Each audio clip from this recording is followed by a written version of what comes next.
Thank you so much for staying with us on Frontline this Tuesday morning. Right now, we are in the interview segment of the show. It should be recalled that President Muhammadu Buhari recently defended the presidency motive of closing some of the Nigeria border, saying the federal government action has yielded positive results. Recall that the borders, especially the Nigeria-Benin, have been partially shut owing to massive smuggling of food items and ammunition into the country. But that closure at it is so mechanical that cost may actually outweigh the benefits of both the economy of Nigeria and its neighboring countries. These and many more will be the basis of our discussion today on this interview segment of the show. Thus, our topic will be border closure and the effects. I'm not going to do the talking alone. I have a guest right with me in the studio who will be talking together on this topic. I have Reverend Dr. Edward Kende Alabi, the Senior Pastor, Malete Baptist Church, and the Chairman, Pastors Fellowship Ibadan Baptist Conference. Good morning to you, sir. Good morning, madam. Yes. Pleasure. Well, when the news first came up in August, that is about the closure of Nigeria border and its neighboring countries, what came to your mind? What was your view about the news? Well, for every serious thinking Nigerian, when you heard of border closure, the first thing that comes to mind is first security. The second thing is economy, and it's also about demography, the movement of people, back and forth from different borders, and then the economic activities that is active in all these areas perimeter, and then the security of the nation. So it's a bit of concern because it's going to hinder, movement of people from, one country to another country. Nigerian borders are economic hubs. Sure. And so I was worried that what's going to become of people who trade with Nigeria from the other part of the other country, especially from Benin Republic, Cotonou, Porto Novo, and then that hub leads to Togo, Ghana, and then Cote d'Ivoire, and then some other adjoining countries like Liberia, down to Mali, Burkina Faso. On the same axis, there are a lot of hinterlands and networks, even up to the other side of Niger Republic. They all find a way through, and also, because of probably the taxes on import duties in Nigeria, most Nigerian vehicles came through the Benin, Lagos borders, and it's a gamut of activity in that border. I've been there, back to back on a number of occasions, and I know what goes on in that place. So it's a lot of concern for the economy of Nigeria, because a lot comes in through, through that axis to Nigeria in terms of import duties and excise duties and customs tariffs. So a lot of things. Okay. And one of the excuses given by the federal government of Nigeria is they see it as one of the measures to tackle the issue of insecurity in Nigeria. Do you think this is enough to deal with these menace in the country? Well, if it is about insecurity in Nigeria, I do not think that Benin Republic and Semipogi, Lagos axis is the insecurity threat. I think the other side, of the south northeast, that is where Niger Republic, border, and then the other one in southeast, that is Cameroon, Limbe, Cameroon, Calabar, and Akwa Ibom border. Those axes might be porous for insecurity, and then the Niger Republic, Chad, where the Boko Haram insurgency is rife. That will tell more of insecurity, but claiming that Lagos, Semipogi, and Benin Republic is porous for insecurity.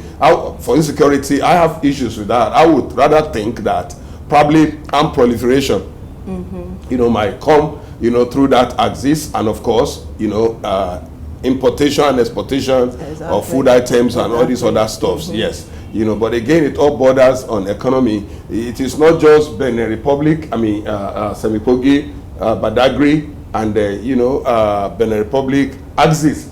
that is the only border along that, that perimeter, that axis. There are many more inlets and outlets in that axis that leads to, to Porto Novo, that leads to Ejugu, that leads to Ketu, that leads to Ilara Mokin, Ilara Koga, Imeko, axis, Ilaro, Imeko, Ilaro, and I forgot it now, Pobe, axis, which also enters into Porto Novo, and there are so many other shortcuts, along that. And so blocking a border is a really big thing, and no country, even not the United States of America, has been able, to effectively, block our borders and shut it out to, immigrant issues. Okay, now talking about food stability and security for the country, because another excuse is they want to encourage locally produced food, locally made food in Nigeria. Now, as Nigeria it is now, would you say we have really attained the level where we can say we have reached the attainment of food security and food stability, considering that most of this food are imported through these borders? Well, it's unfortunate that we are putting the horse before the cat, instead of putting the cat before the horse. Exactly. And that has been the challenge of leadership and management of our micro and macro economic affairs in Nigeria. For crying out loud, if we want to, shut our doors to importation of food, of course, first of all, Nigeria is unfortunately a consuming nation. We hardly produce, anything, and we are import dependent, which is, so we don't have, the hard currency from outside, which will strengthen the naira and make our, economy comparable, to frontline, African countries. Imagine a country as small as Zambia's, currency is stronger than naira. South Africa is stronger, rand is stronger than naira, and the kwacha of Zambia is stronger than naira, and it goes, even Ghana cities is now stronger than naira. You begin to ask yourself, what are they having? We don't have. Is it manpower? Is it, Haribu land? Is it, is technology? There's nothing all these people have. Is it limit that we don't have it, but yet we have problem with our management. Now, if we want to shut our doors to importation of some of these things, first of all, we have to be self-reliant. We have to be self-sufficiency. We have to be able to produce enough to feed our people. And then we don't need, rice from China. We don't need rice, from China, because we have enough rice that is, that is wasting away and flowing on the streets of Lagos, streets of Ibadan, streets of Port Harcourt, streets of Kano, Kaduna, Sokoto, and all like that. We don't even have enough, to feed ourselves. And what you see is customs even going to shops, to arrest Nigerians who are selling made in Nigerian products, made in Nigerian rice. And you begin to ask yourself, okay, what is the logic? What is the idea, of shutting the doors to importation, of rice when we don't even have enough? Same thing for all these, juice productions and many other, including textile and several other things. I believe we must be able to get to an average level, whereby we can produce average, materials, consumables for ourselves. Then we can shut, doors at importation. Then you strengthen the local economy by making loans available, making loans serviceable, strengthen, develop a Greek, bank and several other sundry agencies that will aid local production of some of these things. Then it becomes easier to say, okay, this is the legislation, no importation of this, no importation of that, and things like that. Look at the vehicles that were coming in through, the Lagos, Semi-Badagry, axes and other sundry openings. Now, it's because the tariff in Nigeria, in Roro Port, in Tinkan Island, in Lagos Wharf, these are very, very high. It is cheaper on the other side of the country, in Benin Republic, in Chad, in Togo, and stuff like that. Why can't we look at that and make our own competitively comparable, whereby our people would prefer, to bring their products and cars and all these stuff through our own, sea borders and land borders. Unfortunately, our locally produced are still of substandard. That's the issue. That's the problem. And it's a concern. Look at Lagos Port. The road to Lagos Port in the last 6 years or 7 years has been a problem. You cannot even access, wharf, because of these congestions and gridlock and log jams and all these things. So I think we should put our house in order. Then we'll be able to regulate, what goes in and what comes out of our country from different, all these different borders that surrounds us that we are related with, and also be able to make sure that our economy is not impaired, negatively, because economy, everything from that axis also trickled down, to the common man in the remotest villages, in this country. I think we should put some seriousness and discipline and sincerity into what we do. Then Nigeria becomes a better place for business. Okay. The Nigerian Customs Service is one of the security agencies that oversee that our borders are secure. This 2019 closure is not the first time when some of these borders are closed by the federal government. Would you say there are some things that are very wrong with the Customs Service, or there are some measures that the federal government should put in place to make sure that they perform optimally? Well, I think that for me, the customs should be up and doing. They should be up and doing. They should be more committed. They should, basically, there are laws, of course, and regulations, that sets up, the customs and customs, organization, but I believe that customs should be more on the border side, where they have to come into the inland land, to unlock shops and, pack stuffs. They should make sure that they have done their own work effectively well and ensure that discipline. All the rice that you are packing from all these lockup shops, in Abeokuta axis, Ogun State axis, some in Ibadan, some in Ilorin, and all these other, how did they enter into the country? That's the question. How did they enter into the country? Rice are not ghosts, and all these cars, they are not spirits. They pass through. They beat the system. If we have effective monitoring, effective security, effective, discipline, all these things will not penetrate. They won't even come near. But they are here. Why? Because, some people would have compromised, at one level or the other, some of these, officers and things like that. And the turning point, the spiral effect of, look at their life. Look at some of these officers. They live big. They live big. You look at their size. You see them. They are well kept. They are fit. They are big. You go into their houses. Let the FCC go into the accounts of senior customs officers. Let the FCC get the details of their houses. Go to their houses. Where they live. You have the number of the cars that they have and a number of things like that. So if we want to correct the system, let's start from ourselves. Correct yourself, start, from the people who are the law enforcement officers, and then every other thing, will take you from there, and everybody will know, okay, we have started from ourselves, so nobody is going to be, there will be no sacred cow, and there will be no scapegoat. Everything, there will be equity, there will be fairness, and there will be, natural justice. Okay, I've been having this amazing conversation on border closure and its effect with Reverend Dr. Kehinde Alabi, and we are looking at it in respect of the declaration by President Muhammadu Buhari over the closure of some of Nigerian landing borders. What effect does it have on the economy and the neighboring countries? What are the possible solutions to the issue of smuggling in Nigeria? These and many more we'll be discussing after this short break. To stay with us.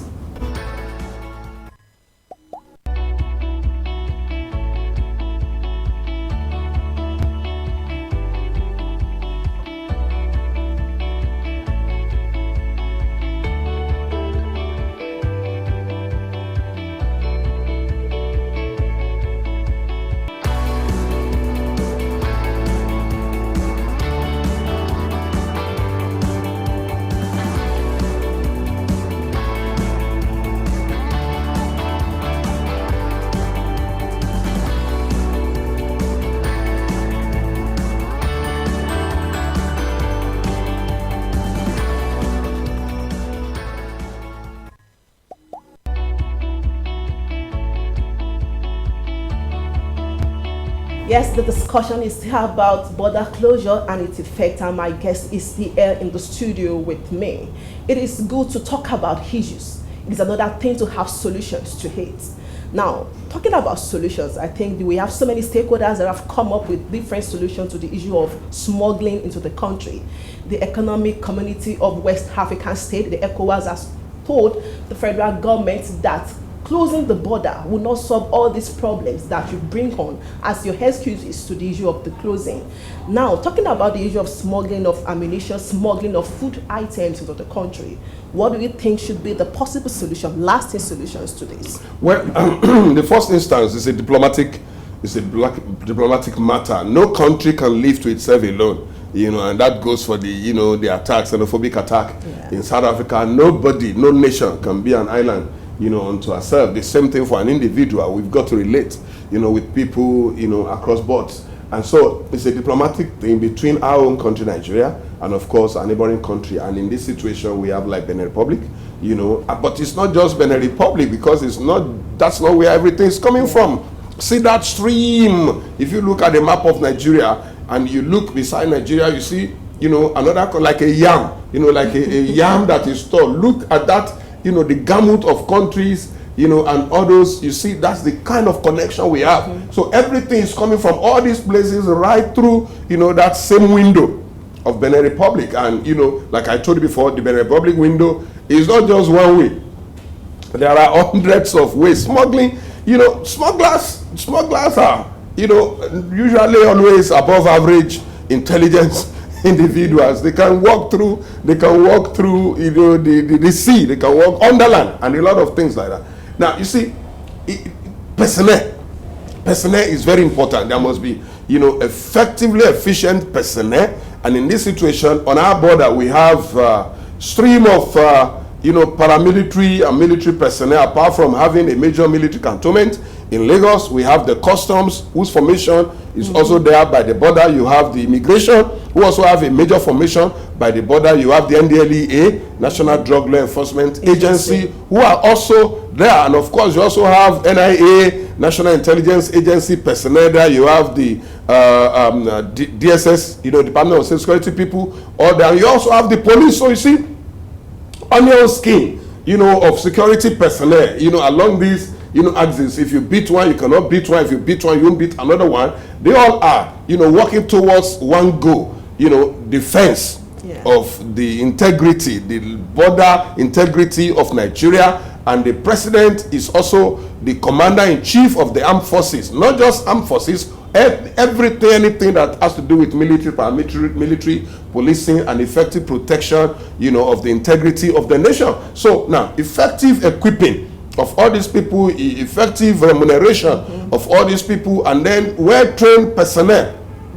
Some of us have traveled, outside of the country to United Kingdom, to the US, and you see the way the customs people, they interact with you. You see the way, the immigration, they interact with you, and the police, they have all the equipment that it takes. It will be difficult, practically impossible to beat, all these people. The machineries are there, the effectiveness are there, the training is ongoing. You don't see any of the police or customs officer in America having pot belly like we have here in our country. You just go and you see something like mine. If there is a crisis now, can this person run?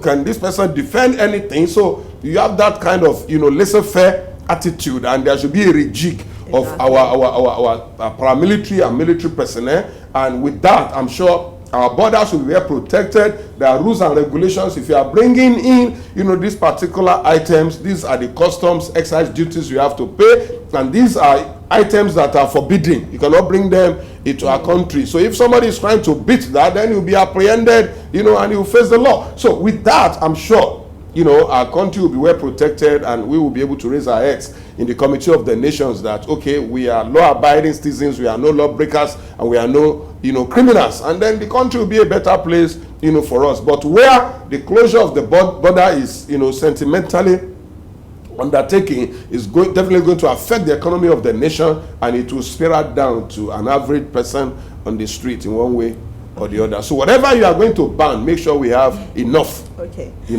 You've really highlighted so many solutions to this issue of smuggling into the country. Do you see any constraint towards the achievement of all these things you've highlighted? No, I don't see. Okay. Because where there's a will, there'll be a way. Nations are governed. Nations, are controlled and protected. Nations are secured. We should also be secured too. So many ammunitions in the country. Where did they come from?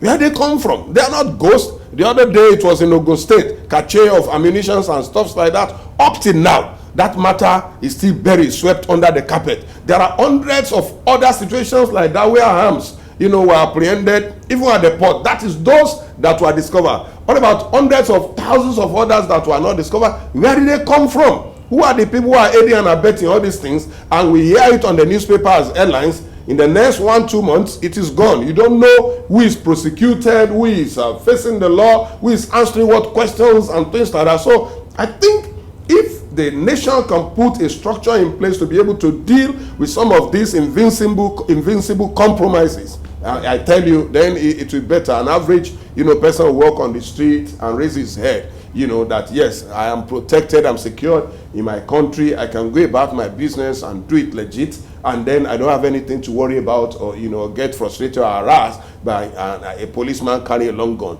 on the street. Everywhere, all over the world, you don't see police harassing, citizens as we have it in our own country, Nigeria. And that means, we are still below, civility index, and that's a concern for me. Okay. Shutting our borders against neighboring countries like Cameroon and the rest of it, do you think this should last long, or do you think this will have any effect on us as Nigeria and on the neighboring countries that is it? Definitely, because Nigeria, like I said, diplomatic matter, Nigeria is a big brother. It's a big brother of Africa. The giant of Africa. Yes, we are the giant of Africa in terms of population. We are now 20 million in terms of, personnel. We are the most educated, most exposed in terms of, infrastructure and all other things. Name universities, we have sea, we have water, we have Atlantic Ocean, we are not landlocked. So the opportunities and potentials in Nigeria are way out. We should be competing with a country like, the United States, United Kingdom, and some of these frontline European nations, Germany, and not even South Africa, because we are so blessed, naturally and, favored by God. But the issue is management. That's a major concern. Management, putting the right people in the right situation. Right peg, round peg in a round hole, not square peg in a round hole, and stuff like that. So if you're able to put all these things in place, and then there are laws that are followed. See, most of us, we go outside of our country, Nigeria, we follow simple traffic rules. You don't break robot. You break robot, there's a camera that's already picking you. Before you get home, there is a letter, a query, warrant that is waiting for you. But in Nigeria, we break laws with impunity. Even simple traffic, give right to the traffic on the left. It is the traffic on the person on the right that want to beat you, to the roundabout. And it means that because there's no law. And where we have the law, there's no enforcement or implementation. There is no, government agency, that enforce and ensure task force, orders. Now, don't park here. You see people laying their cars there, and there is nobody, that is, taking care of that and arrest them. There are 1,001 ways the state, the local government can make money, from all these things. 1, 2, 3, 4, 500, 150 people, are fined. Others will sit up and we will have order. But the will to do is always the concern here. And I'm sure that we benefit from all these countries. They also benefited from us. They depend on the economy of Nigeria. I was in Zambia, a few weeks back for a conference, and I went to the market to see if I can pick 1 or 2 things, back home. I couldn't find anything, to bring home, because most of the things there are products of Nigeria, far back Zambia. Now, you begin to ask yourself, now, okay, if you block, the border, where do our people, there is trade. Trade is life. Exactly. And whoever stops you from trading wants to kill you. There are legitimate trading activities where people come, they pay duties and all things like that, and people move. For instance, my own village is connected, to Cote d'Ivoire, and people coming from Cote d'Ivoire bringing products, and then taking products out there. You block the border now, all these people will not feed again. So there's a lot of concern economically, and economy is a sine qua non, the life force of a nation. And so I think the government should look into the areas of weaknesses and strengthen it. Let the border be open so that people can move. There are movement of people from one country or the other, and there is so much that is dependent on the Benin, Badagry, axis of the border of Nigeria, and it's very, very, very vital to this well-being of our economy. Initially the closure was supposed to be 28 days, but as it is now, but one of the government officials, Babagana Muguno, had said that there is likelihood that it's been extended. Well, do you see any negative effects of this extension on Nigerians at large? Well, of course, it's one side, of the border. There are other, avenues where other people will still come, and some of these people, they have to survive, and customs should be able to engage smugglers effectively. I don't have issues with that, but thousands and thousands of innocent people, that will be losing in business and other things should be considered. I don't know if you have been to, Benin border, Semipogi, Benin Republic border. It's 24 hours. It's 24 hours economy. People, trading, activity 24 hours, money changers and all these things and stuffs like that. So definitely it's about trade, and trade is life. Okay, thank you so much, sir, for being part of this show this morning and for coming to shed more light on the issue of border closure and its effects on the country and the neighboring countries. As it is, it's always the responsibility of everybody, all the stakeholders, to ensure that lasting solution is being bring to put an end to smuggling of either food or ammunition into the country. We all have a part to play to ensure that our land borders are safe. The security agencies, every individual, to engage in a legit business and not illegal means of doing business. This is where we wrap it up on this episode of Frontline. That's Tuesday morning. Once again, I want to say many thanks to my guests for coming on the show. God bless you, sir. I will see you again some other time by God's grace. Good morning, and do have a wonderful day.